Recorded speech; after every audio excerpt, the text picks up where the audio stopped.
Olá, boa tarde para você. Está no ar o Meio-Dia Catarina desta segunda-feira, dia 5 de março. Estou aqui com você até 1 da tarde e espero que você interaja conosco. É só mandar a sua mensagem para o nosso WhatsApp, que já está aí na sua tela, é o 48996087554. Manda mensagem que ao longo do programa a gente conversa. E hoje tem entrevista sobre imposto de renda. A Receita Federal já está recebendo as declarações. Algumas mudanças ocorreram e é bom a gente tirar todas as dúvidas antes do dia 30 de abril, que é o último dia para a entrega da declaração.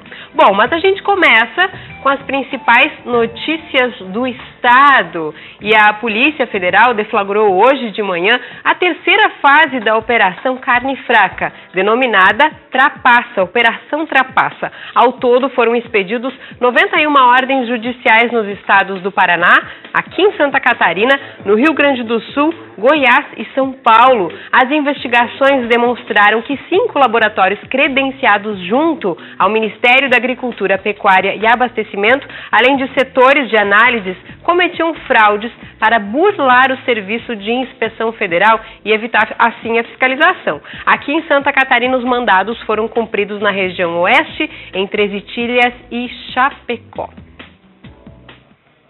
Morreu na noite de sábado o motorista do carro que caiu no rio Itacorubi, na Avenida da Saudade, em Florianópolis. O velório de Arthur Latrônico, de 23 anos, aconteceu neste domingo. O Arthur estava internado no hospital universitário desde a tarde de sexta-feira, quando foi resgatado por populares, polícia e bombeiros após o seu carro submergir no rio Itacorubi. Ele havia perdido o controle do veículo depois de ter sido fechado por um caminhão-baú. O motorista do caminhão fugiu do local. Um casal é suspeito de fazer 2 assaltos no sábado no Vale do Itajaí e está sendo procurado pela polícia. Imagens de câmeras de segurança registraram que o homem usava um fuzil semelhante a um AK-47 e a mulher um revólver. Segundo a polícia, eles não foram presos até agora e teriam assaltado um mercado em Blumenau e um posto de gasolina em Pomerode. E um acidente envolvendo uma viatura da Polícia Militar deixou um PM gravemente ferido na tarde de ontem na BR-101 em Biguaçu, aqui na Grande Florianópolis. Segundo a Polícia Rodoviária Federal, o veículo saiu da pista, bateu num poste e depois em um muro. O PM foi levado em estado grave ao Hospital Celso Ramos, na capital. O hospital não informou o estado de saúde do policial. E a Polícia Militar prendeu um homem em flagrante por tráfico em Florianópolis nesse domingo. Com ele, a polícia apreendeu, olha só, a gente tem uma imagem aí, uma foto mostrando, apreendeu 491 porções de maconha. Ele estava vendendo a droga em frente a uma casa tranquilamente no bairro Monte Verde. E Santa Catarina é um dos estados do país com maior número de descendentes de italianos. No entanto, o estado ainda não possui um consulado, mas essa situação pode mudar. O Gustavo Bosley tem mais informações para a gente. A Câmara de Comércio e Indústria Itália Brasil está tentando trazer para Santa Catarina um consulado da Itália. Sobre esse assunto, nós vamos conversar com o vice-presidente da entidade, o Diego Mezzogiorno. Diego, obrigado pela sua presença aqui conosco. Eu lhe pergunto, o que está faltando para que Santa Catarina, enfim, tenha um consulado italiano? Obrigado pela oportunidade. Eu acho importante nós frisarmos que Santa Catarina, proporcionalmente junto com o Espírito Santo, é o estado com mais italianos no Brasil, né? Nós temos cerca de 67% da população de origem italiana. Isso significa que temos por volta de 4,5 milhões de pessoas que têm direito à cidadania italiana, né? Isso é um fato muito importante. Santa Catarina é o único estado dos 3 estados do sul do Brasil que não tem nenhuma representação oficial estrangeira. Nós, hoje, em relação a relações internacionais, jogamos na Série B, né? Então é importante por vários aspectos. Primeiro, o atendimento à população, que é a maior do Brasil em proporção. Como a gente disse, é extremamente mal atendida no consulado de Curitiba. Segundo, é o aspecto econômico, né? Nós somos da Câmara de Comércio, a gente trata disso, melhoria da relação econômica, melhoria da relação cultural que Santa Catarina tem. Nós temos várias colônias que são de origem italianas, né, para a gente manter, e isso tem se perdido, a questão do ensino da língua, e ter uma relação, a relação que é a proximidade que nós já temos natural, né, da Itália, né, com a nossa população, mas também que isso gere um retorno econômico e até modernize, né, nos aproxime da União Europeia, nos aproxime de uma Europa que seja uma Europa mais moderna do que aquela que a gente conhece hoje. A Assembleia Legislativa já protocolou unanimemente pedindo ao então governador Raimundo Colombo que assinasse um protocolo de intenção, ou seja, partindo da discussão pro Estado, não uma discussão que ficasse na Câmara de Comércio, mas que o Estado de Santa Catarina abraçasse essa causa e que indicasse também um prédio público, né, para facilitar inclusive a questão econômica, para que se instalasse esse consulado aqui, que vai ser o primeiro consulado de carreira, né, isso é importante frisar, da história de Santa Catarina. A gente realmente passaria para um nível diferenciado em questão de relações internacionais. Está 4 meses isso no governo do Estado, né? Tem essa transição agora, a gente está em diálogo para que o atual governador, que tomou posse agora, tome essa providência para que a gente realmente consiga tanto atender a nossa população, mas especialmente melhorar a questão de Santa Catarina na questão relação internacional, comércio internacional, que a gente eleve o patamar e com isso também trazer o benefício cultural para a nossa população, que é enorme. Então o que falta é o seguinte, a gente ter um pouquinho mais de atenção e apreço do governo do estado de Santa Catarina para que a gente finalize isso e realmente passe a ter um nível diferente, que é um ato histórico ter o primeiro consulado de carreira e um consulado que tem tudo a ver com a gente, com o nosso estado. Diego, obrigado pela sua participação. Eu que agradeço. Conversamos então com o Diego Mezzogiorno, ele que é vice-presidente da Câmara de Comércio e Indústria Itália Brasil. Voltamos aos estúdios.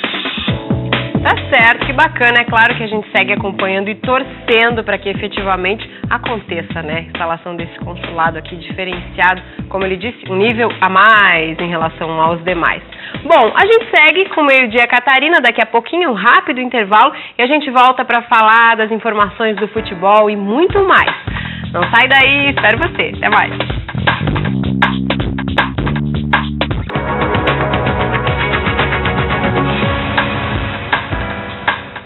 Estamos de volta, 12h41, agora para falar de futebol. Os 2 líderes do campeonato catarinense empataram na rodada do fim de semana. O Avaí venceu e se aproximou mais. Veja como foram os resultados aí na nossa tabela. No sábado, no Aníbal Costa, o Ercílio Luz 1, o Brusque fez 2.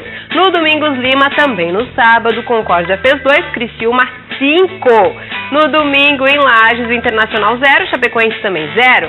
Na Arena Joinville, Jack 0, Avaí 2 gols. E no Orlando Scarpelli, empate em 0-0 entre Figueirense e Tubarão. E no Orlando Scarpelli, muitas chances de gols, mas o jogo terminou mesmo no 0-0. Confira alguns lances da partida. O primeiro tempo foi de pouco futebol. O campo estava encharcado, com muitas poças d'água, o que dificultou bastante as jogadas dos 2 times. O Figueirense tentou mais, como neste lance com o André Luiz, melhor para Beliato. Na etapa complementar, o gramado estava mais seco e a bola rolou mais. E as chances de gols até que aumentaram, mas os 2 goleiros estavam afiados. Quem saiu no prejuízo com este empate foi o Figueira.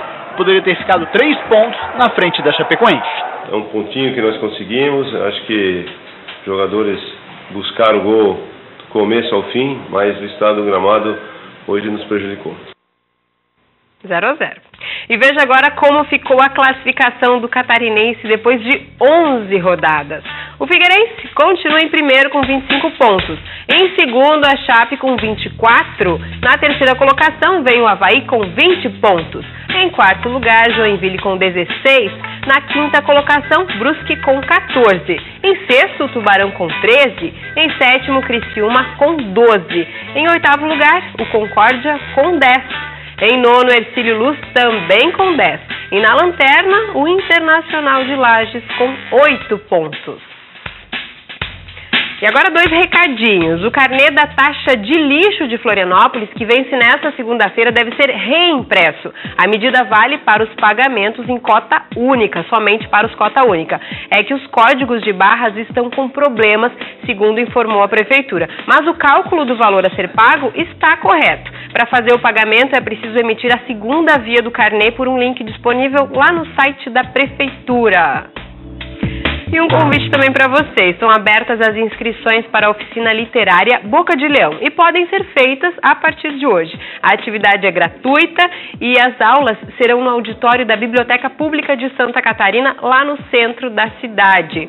Podem participar pessoas maiores de 14 anos. A ideia da oficina é iniciar os participantes no processo de escrita e também estudar clássicos das literaturas nacional e estrangeira. Bacana, né?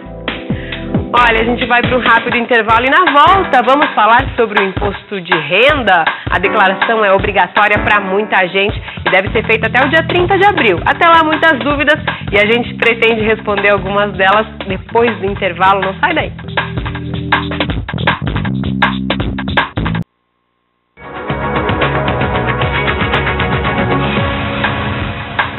Meio-dia, 48 minutos, estamos de volta com o Meio-Dia Catarina. E agora, para falar de imposto de renda, estamos falando disso já desde a semana passada, começou quinta-feira o início do prazo de entrega da declaração e termina no dia 30 de abril. A prestação de contas é obrigatória para quem recebeu mais de R$ 28.559,70 em 2017. Todo ano, muitas dúvidas surgem e muita gente deixa para declarar na última hora também. Por isso a gente recebe hoje aqui o Fernando Baldissera, que é presidente do Sindicato das Empresas de Serviços Contábeis, o SESCOM, para nos ajudar a esclarecer algumas dúvidas. Obrigada pela sua presença. Começando que, além das dúvidas comuns, nós já temos algumas mudanças para esse ano, né? Boa tarde. Isso, boa tarde. As principais mudanças, elas estão no limite, que você já citou inicialmente. Alguns campos da declaração, a partir de agora, passam a ser obrigatórios. Então, algumas informações que antes não eram, como o Renavan dos veículos, número de registro dos imóveis, passa a ser um documento obrigatório. Então, agora, as pessoas que antes tinham essas informações no histórico do bem, passarão a ter agora, a partir de agora, que colocar em campo próprio essa informação. Isso é uma informação muito importante porque muitas pessoas repetiam ano a ano o histórico do bem e agora vão ter que colocar isso em campo próprio. Além disso, os dependentes maiores de 8 anos, a partir de agora, precisam também ter a informação do CPF colocada na sua declaração de imposto de renda. Ou seja, fica cada vez mais detalhado aquele documento que a gente tem que fazer para declarar. Segue, né, da mesma maneira ele segue sendo baixado pela internet para ser preenchido. Também pode ser feito de outras formas? Não, exclusivamente pela internet, né, ou através de programa baixado no seu computador, aplicativo via internet também, ou via online por computador. Existe uma possibilidade também, as regras permanecem a mesma, as pessoas para declararem online apenas aquelas que tiverem renda que seja possível a declaração simplificada. Aquelas que optarem pelo formulário completo não vão poder fazer essa declaração.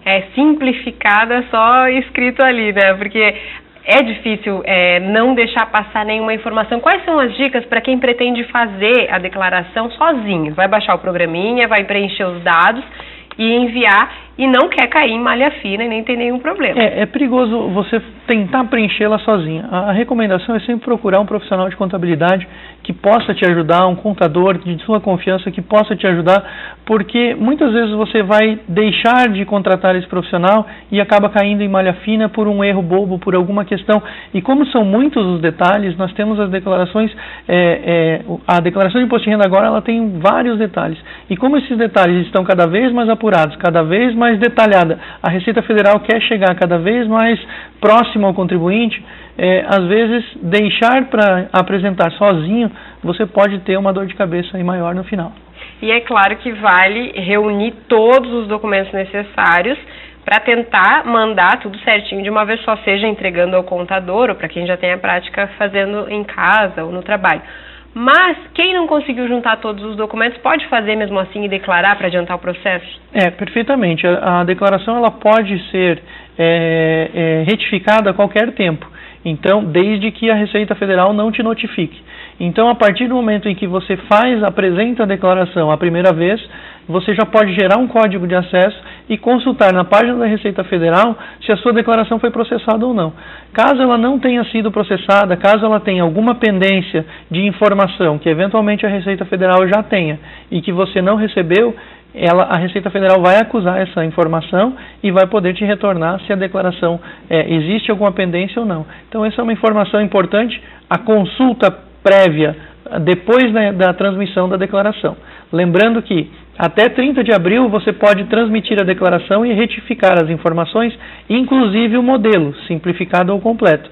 A partir de 30 de abril, você só pode retificar as informações dentro do modelo que você escolheu. Mas ainda assim pode retificar, então, mesmo depois do prazo. Então, o importante é não perder o prazo, declarar com que conseguir e depois ir retificando. Perfeitamente. E essa retificação, lembrando que ela só pode ser feita até que a Receita faça a notificação de intimação de resposta daquelas informações ausentes. Se eventualmente a Receita Federal for rápida e te notificar antes da tua retificação, aí você vai ter que se explicar com a Receita. E ninguém quer, né? Ninguém quer ter que se explicar com a Receita Federal. Olha, eu acho que vale a dica de prestar bem atenção na hora de preencher. Se possível, como o Fernando disse, procurar um contador já para não ter erro e que já tem, né, todo o caminho certinho para fazer. Perfeitamente. Essa é a orientação, eu acho. Procura uma empresa de contabilidade, um contador, uma pessoa de sua confiança que tem habilitação para fazer essa declaração, evita dor de cabeça no futuro. Tá certo. Obrigada, então, pelas informações. A gente segue acompanhando e passando os prazos para você. E seguimos também com o Meio-Dia Catarina. Olha, a economia brasileira voltou a crescer em 2017, depois de 2 anos no vermelho, pondo fim a uma das piores recessões da história do país. A agropecuária foi uma das principais responsáveis pelo PIB de 1%. Apesar de modesto, é o melhor resultado desde 2013. Foi em mercadões como este que os bons ventos do campo foram sentidos no ano passado. Embalada pela safra recorde de grãos, a agropecuária registrou a maior expansão de sua história. Mais uma vez, foi o grande destaque do PIB, o Produto Interno Bruto, que mede as riquezas produzidas pelo país. A agricultura, a empresa que produz, a loja que vende, mas tudo isso só acontece se tiver gente disposta a consumir. E o consumo das famílias também ajudou a alavancar o resultado da economia em 2017. A oferta farta das lavouras ajudou a segurar os preços dos alimentos. E com o alívio da inflação, depois de 2 anos de aperto nos cintos, o consumo das famílias voltou a crescer. Mas bem pouco ainda. E algumas coisas, até mesmo básicas, que andavam fora da lista, reapareceram. Frutas, tô levando uns brinquedos, né, que eu não levava antes. Juros mais baixos, liberação do fundo de garantia e uma ligeira melhora no mercado de trabalho também deram um empurrãozinho na confiança do brasileiro na hora de comprar. Tem que comprar um pouquinho dali, um pouquinho daqui, um pouquinho dali, um pouquinho daqui. E assim vai. Não pode desistir, né? Os gastos dos consumidores têm peso importante na economia. 60% de tudo que o país produz vão parar nos lares brasileiros. E os efeitos também foram sentidos no setor de serviços, que voltou ao azul. Os trabalhos feitos exatamente para as famílias foram os maiores responsáveis por isso. A indústria ficou no 0 a 0, principalmente por causa da construção civil, que encolheu no ano passado. As construtoras e incorporadoras também estão por trás da queda nos investimentos em máquinas e equipamentos, que bateu a menor taxa da história do país. Sem esses recursos, a economia não consegue engrenar um crescimento mais consistente. O último bom momento do PIB havia sido registrado em 2013. No ano seguinte, a taxa minguou e foi seguida de 2 anos de forte retração. Em 2017, voltou a ficar no campo positivo, mas ainda longe de recuperar o terreno perdido. No total, o país produziu quase 7 trilhões de reais. Este economista diz que o ciclo recessivo ficou para trás e que o investimento das empresas, fundamental para o país, deve voltar este ano. A taxa básica de juros está no menor patamar da história, a inflação é baixa, então a gente tem um ambiente muito positivo para se investir. A gente espera que o investimento aí, na indústria cresça bastante. O ministro da Fazenda comentou os dados e projetou crescimento maior para 2018. Do nosso ponto de vista, o crescimento foi exatamente dentro das expectativas. Portanto, confirmando tudo aquilo que vínhamos dizendo e confirmando agora a nossa previsão de 3% para o ano de 2018. Indústrias de embalagens como esta são consideradas termômetros da economia. Desde o segundo semestre do ano passado, os clientes, que são outras indústrias, voltaram a fazer pedidos. Sinal de que estão produzindo mais e precisam empacotar os produtos. Novos equipamentos foram comprados e o quadro de funcionários aqui aumentou. Isso deve continuar agora. Porque os clientes que estavam parados já começaram a solicitar novas propostas, novas cotações. Nossa área de desenvolvimento tem tido uma demanda bastante alta em novos projetos. Isso nos faz ficar confiantes de que as empresas estão voltando às suas atividades. E amanhã foi de tensão em Florianópolis. O filho de um empresário foi mantido refém por várias horas. Felizmente, a polícia conseguiu elucidar esse sequestro sem nenhum ferido. A imprensa toda recebeu as informações e um pedido especial do Coronel Araújo Gomes, que é comandante da Polícia Militar de Santa Catarina, de que nada fosse divulgado até que o sequestro fosse totalmente elucidado. A gente está divulgando algumas fotos para você, fotos que nós recebemos hoje cedo, mas a nossa equipe esteve lá durante toda a manhã, acompanhou toda a operação de perto, que felizmente terminou com êxito, e todas as informações, a cobertura completa dessa operação de sucesso, né, desse resgate do refém, foi realizada e vai ser divulgada no Band Cidade. A gente mostra a cobertura completa em uma matéria feita pelo Gustavo Bossli, com todos os detalhes dessa operação. Informações preliminares dão conta de que um ex-funcionário teria sequestrado o filho do seu então ex-patrão. Informações que vão ser confirmadas aí nessa matéria que você confere no Band Cidade, às 10:07 da noite, e todos os outros detalhes. O Meio-Dia Catarina de hoje fica por aqui com essa boa notícia, que ninguém ficou ferido, o sequestro foi elucidado com sucesso pela polícia, e amanhã a gente se encontra 12:30 aqui no mesmo horário, mesmo canal. Eu espero você. Uma ótima tarde e até lá!